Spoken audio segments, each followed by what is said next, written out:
प्रणाम सब गोटा के। हम एकटा बिषहर के गीत गाबै छी। मानिक पात पर बैसलन बिषहरी सुखाबे लगली हे बिषहर नाम्बी नाम्बी के सिया सुखाबे लगली हे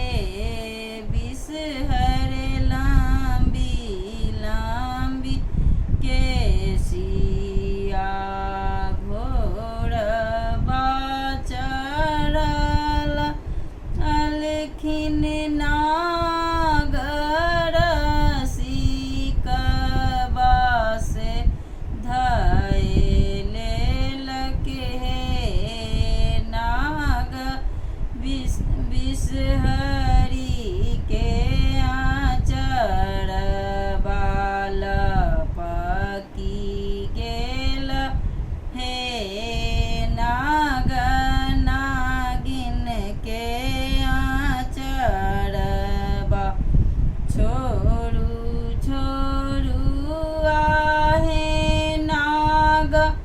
हमरो आचरबा से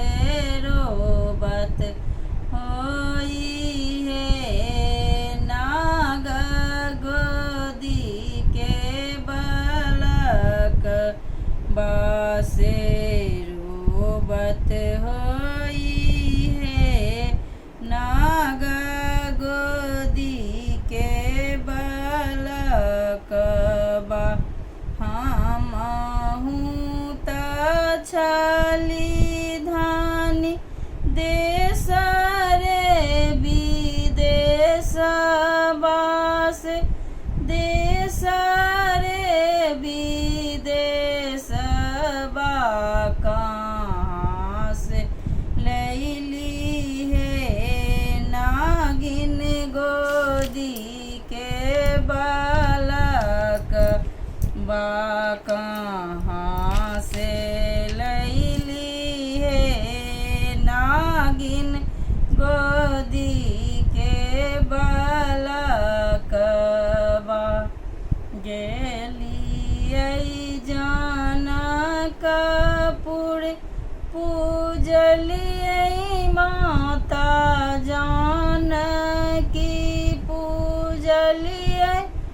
माता जानकी परमेश्वर देलन हे नाग गोदी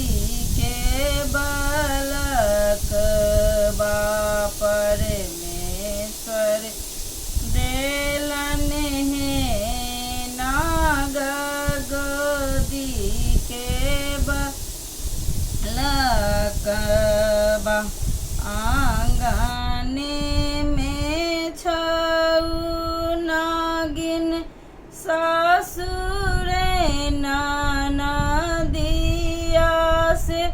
सासुर ननदिया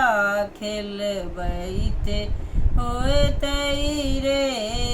नागिन गोदी के बालक बा खेलबैते हेतै हे नागिन गोदी के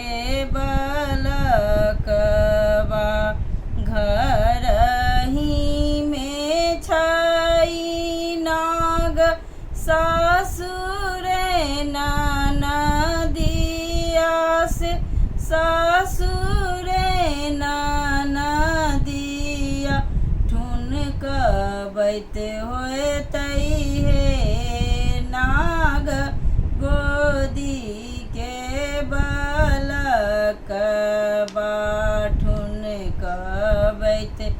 हेतै हे